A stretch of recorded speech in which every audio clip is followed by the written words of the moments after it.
धर्म युद्ध महाभारत के 10वें दिन प्रातःकाल ही श्री केश अत्यंत प्रसन्न हुए। उनके पास आज विशेष कार्य नहीं था, केवल रथ को भीष्म के रथ से भिड़ाना था। उन्होंने शिखंडी को संपूर्ण योजना से परिचय करा दिया था। पितामह के वचन पर भी उन्हें कोई संदेह नहीं था। कृत संकल्प पितामह माया ममता के सभी बंधनों को विच्छिन्न कर चुके थे। दोनों ओर की सेनाएं आमने सामने खड़ी हो चुकी थी और शंखों की ध्वनि बजने लगी। पांडवों की सेना में आज आगे शिखंडी था और कौरवों की सेना के आगे भीष्म जी थे। सभी ने भयंकर गर्जना के साथ अर्जुन ने शिखंडी से कहा कि तुम्हारा जन्म भीष्म जी के मानने के लिए हुआ है, इसलिए उनसे डटकर युद्ध करो। भीष्म जी तुम पर अस्त्र नहीं चलाएंगे और अर्जुन भी उस दिन पूर्ण शक्ति के साथ युद्ध में रत होने लगा। वह शिखंडी को आगे करके भीष्म की ओर बढ़ने लगा और अर्जुन की मार से सेना व्याकुल होकर भागने लगी। भीष्म जी स्वयं अर्जुन की ओर बढ़े। भीष्म जी ने अर्जुन की गति को रोक दिया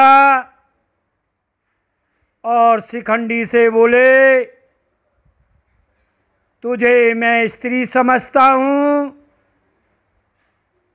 इसलिए तुम पर प्रहार नहीं करूँगा। उसी वक्त शिखंडी ने भीष्म को बाणों से छेदना आरंभ कर दिया और भीष्म उनके बाणों की चिंता किए बिना हंस हंस कर उसकी उपेक्षा करते रहे।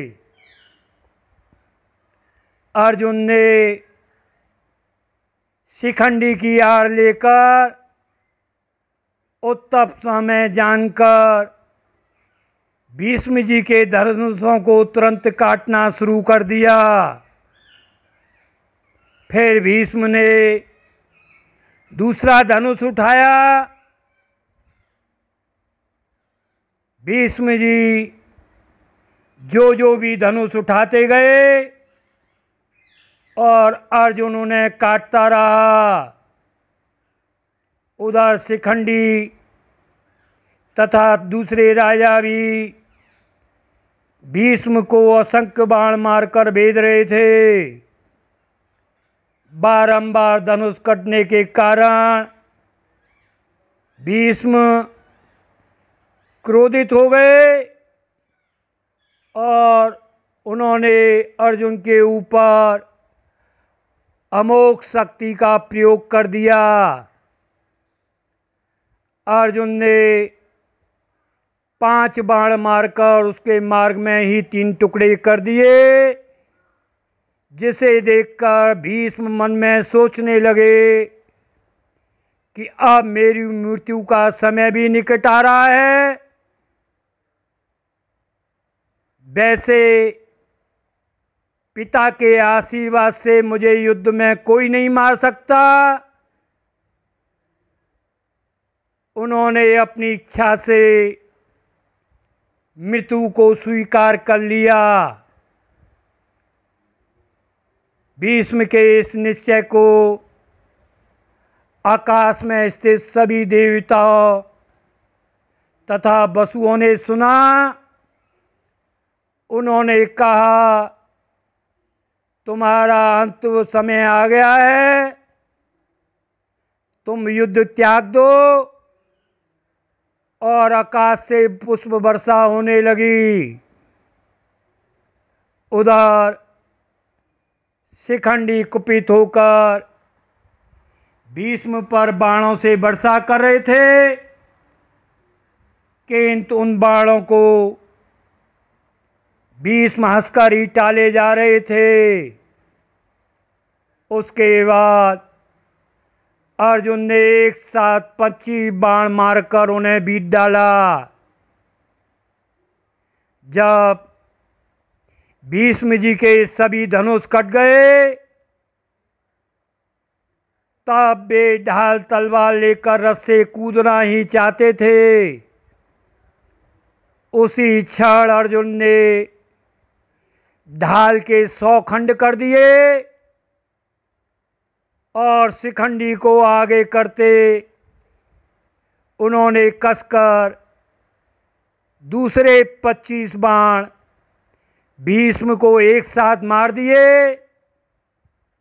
चोट से व्याकुल होकर भीष्म ने दुशासन से कहा, यह अमोघ बाण जो मुझे व्याकुल कर रहे हैं, यह शिखंडी के नहीं हैं। अर्जुन ने भीष्म के रथ को भी जर्जर कर दिया और उनके शरीर को भी जर्जर कर दिया। और भीष्म जी रथ से गिरकर तीरों की सैया पर गिर पड़े। भीष्म के गिरते ही दोनों पक्षों में हाहाकार मच गया। पांडव कौरव उनके मंडलाकार खड़े होकर शोक मनाने लगे।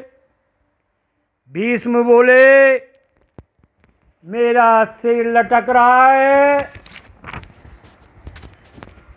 यह सुनकर दुर्योधन तकिया लाया, किंतु भीष्म अर्जुन की तरफ देख रहे थे।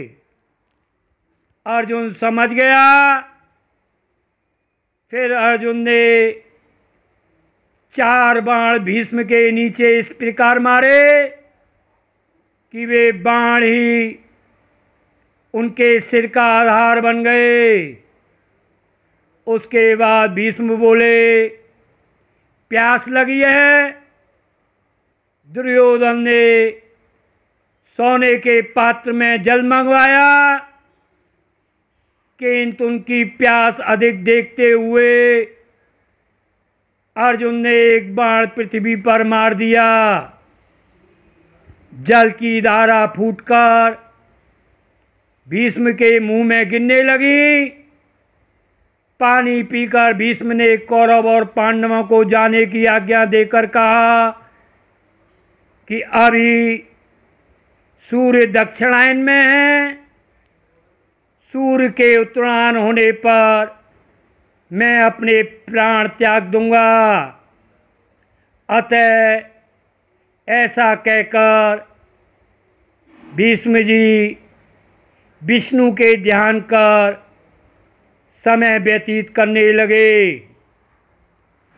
भीष्म के सरसैया पर गिरने का समाचार सुनकर कर्ण अपनी शत्रुता भुलाकर भीष्म से मिलने आए और पितामह को प्रणाम किया। भीष्म ने उन्हें आशीर्वाद देते हुए कहा कि दुर्योधन तुम्हारा मित्र है और अर्जुन को जीतना संभव नहीं है, इसलिए तुम उसे समझाओ। कर्ण बोले, पितामह, संघर्ष दूर तक पहुंच गया है। मैं सूत अदरथ का पुत्र हूँ, उसने मेरा पालन पोषण किया है। और इतना कहकर कर्ण अपने शिविर को चला गया। आज की कथा का वर्णन कर दिया है, आगे की कथा का वर्णन यथाक्रम करते रहेंगे। जय बोलो यमुना मैया की।